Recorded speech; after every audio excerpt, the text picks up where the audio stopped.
Hey guys, Stephen Bogren here from Pro Physique, and today what I want to talk about is how to navigate the holidays and still reach your fitness goals.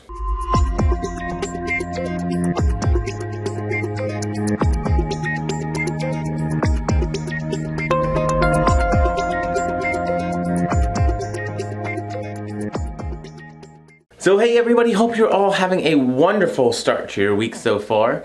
Man, wow, how the heck is it November already? What a crazy year it has been. And man, 2020, I'm sure a lot of us will agree, we are ready for it to be over. However, we still have a little bit left, right? And for those of you who are listening to me, probably are pretty concerned about our fitness goals.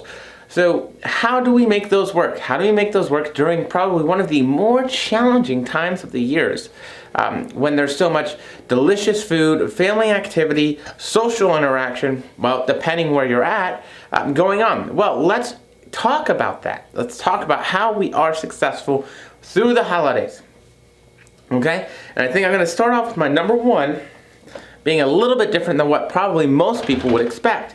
And so, for the number one thing that I would do to be successful during the holidays is be aware of my stressors and have really good stress management techniques and tools. Now, why? Because let's be honest, so many of us use food as a stress management technique. And so if we are stressed out, which the holidays can do, trust me, my family stresses me out sometimes, right? They get to me. And people can get to me, and finances can get to me. There can be a lot of stuff going on. So the first thing that we can do to make sure that we're being successful is that we're not setting ourselves up for failure in terms of having, unhealthy coping mechanisms that might put us back further in terms of making regression away from our goal. And so making sure that we have a healthy relationship with food and really good stress management techniques in place, that can help a ton. But it also means being self-aware enough to say, hey, fucking A, I'm stressed out.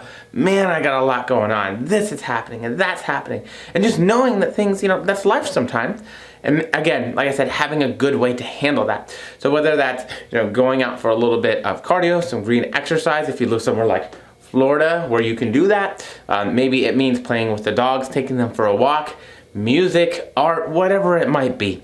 But having something there to when you start feeling maybe in those physiological things happening in your body where you're stressed out and your neck's tight and you're like, well, we have those to go and to utilize them. Okay? So stress management techniques is number one for me. Make sure you're set there. And make sure you're aware enough to say, hey, look, I'm starting to get stressed out. And I know that, it's easy to eat a lot of comfort foods that may or may not be helping me with my goals. Let me make sure I'm taking care of this stress ahead of time so that it doesn't goof me up. All right, so my number two, how do we get number two? We did number one. That's how we got to number two. So be prepared. It's to be prepared. And so there's a lot of different ways that we can do that in terms of, okay, maybe we bring food with us, okay? That's a weird one. Not everybody's families are going to be okay with that. But for some of us, our families don't really care that much. They just want to see us. Cool. We can bring food. Maybe it means planning our day around so we have an idea, so we can eyeball, we can loosely estimate, we can still track that stuff ahead of time.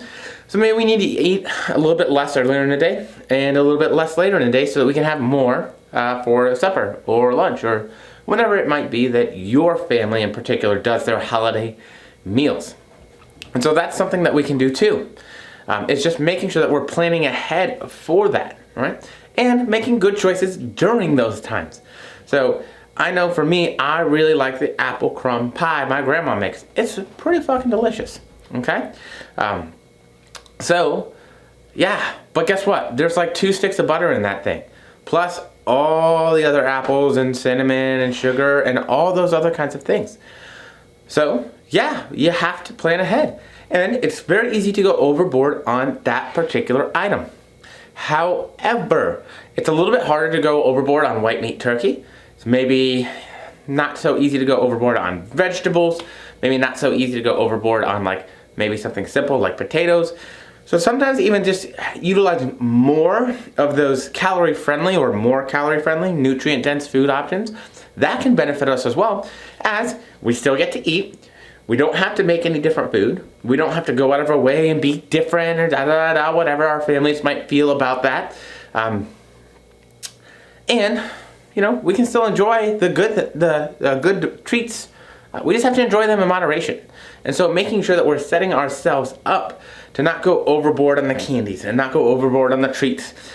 Bringing things like vegetable plates, right? Something very nutrient dense, calorie friendly to snack on, so that you're still getting snacks. It's not going to really get people on your case or draw attention to you in a negative way. Like, oh, you're not eating, but, you know, and it still allows you to hit with your goals. And this is going to be my third and my last one. Look at number 3. Look at number 3. Look at number 3. I don't know what that was. Terrible. That's what that was. Stay active. Okay? Whether that means going on a walk after the meal. And this is something you can do with your family, right? You can go out on a walk. Again, unless I guess it's snowing out or the weather doesn't permit, you can go out for a walk after your meal to kind of get stuff going, to get a little bit of activity in. Have active games to play with the family, the kiddos, the little ones, you know. Have the dogs involved, those kinds of things. So make sure that you're doing things so that not only are you going to, you know, we would expect to have a higher calorie intake coming in during those times, but we can do things to also help with our calorie expenditure. Is it awesome to sit on the sofa or the couch and watch football and hang out or watch Christmas movies or whatever it might be? Yeah, some people really enjoy doing that, and there's nothing necessarily wrong with that. But if we want to keep our fitness and exercise goals in check, it might mean that we need to find something afterwards that's going to give us the opportunity to have a little bit more energy expenditure there after a calorie dense or generally calorie dense meals. So that's what I got. First and foremost, stress management tools and techniques to help you stay in a good spot so that we're not getting into a stress eating mode. 2, plan ahead, whether that means bringing your own food, bringing calorie-friendly snacks, right? Like setting up your day to where you have calories available. Whatever that means, plan ahead, right? And the last one is going to be stay active. Play lots of games. Go see things. Get outside. Hang out with the family. Do stuff that's going to burn some extra calories because, hey, guess what? We are already going to have some extra calories in those meals. Remember, the holidays are a great time to make really nice memories. It doesn't mean that we can't also make progress with our fitness goals and make those memories with our families. So sometimes it's going to mean a little bit of moderation. Sometimes you're going to have to kind of skirt the line a little bit, but there's no reason we can't have it all. So that's it. That's all I got. You guys have a wonderful rest of your week, and I will talk to you soon.